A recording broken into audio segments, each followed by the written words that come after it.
Bowie on speed. Is it speed? Is it speed or coke?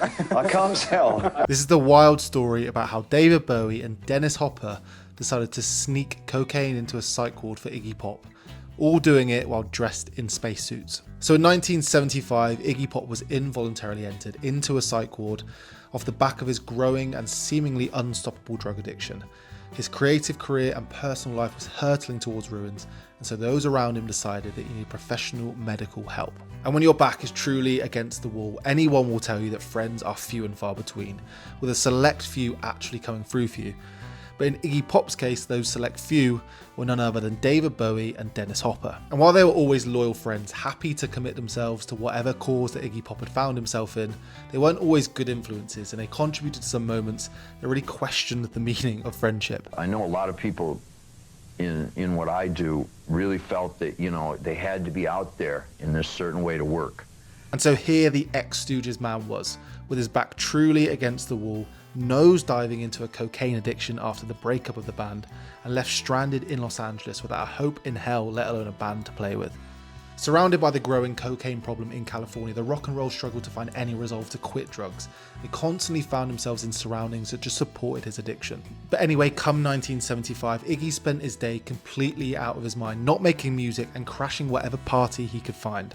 It would lead to an endless spiral, which culminated with Iggy Pop sleeping on the couch of his ex-bandmate James Williamson before being booted out onto the streets altogether. He was arrested for various misdemeanors along the way and found himself in court, either facing prison or rehab. Sensibly, he opted for the latter. It was during his healing at this point that he was diagnosed with what is called hypomania, and although much better than prison, he struggled to connect with the UCLA rehab facility that he found himself in. His doctor at the facility, Dr. Murray Zucker, shared his opinions on what he thinks might make up the frenetic brain of Iggy Pop. He said, "I always got the feeling Iggy enjoyed his brain so much, he would play with it to the point of himself not knowing what was up and what was down." He continued, "At times, he seemed to have complete control of turning this on and that on, playing with different personas, out-Bowieing David Bowie as a display of the range of his brain. But then at other times, you get the feeling he wasn't in control. He was just bouncing around with it. It wasn't just a lack of discipline, it wasn't necessarily bipolar, it was God knows what." Then this is the part of the story where Dennis Hopper and David Bowie come in. So in 1975, they descended on the UCLA rehab facility, dressed in spacesuits and absolutely stoned out of their mind. At that point, they began yelling, "We want to see Jimmy, let us in." According to Iggy, the pair were then granted access into the hospital on account of the staff being starstruck, which checks out with both of them being two of the biggest stars in the world at that time. Then once they got inside Iggy Pop's hospital room, they broke out the cocaine and offered it to the rehabilitated Iggy, who of course obliged and got involved with the pair. And so David Bowie recalled that famous day by saying, "If I remember it right, it was me and Dennis Hopper. We trooped into the hospital with a load of drugs for him. This was very much a leave your drugs at the door hospital. We were out of our minds, all of us. He wasn't well, that's all we knew.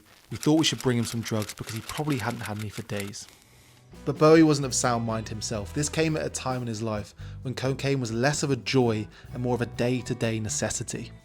But as time moved on, as both David Bowie and Iggy Pop began to rehabilitate themselves, both of them proved worthy friends to each other. As Iggy said himself, "By 1975 I was totally into drugs and my willpower had been vastly depleted.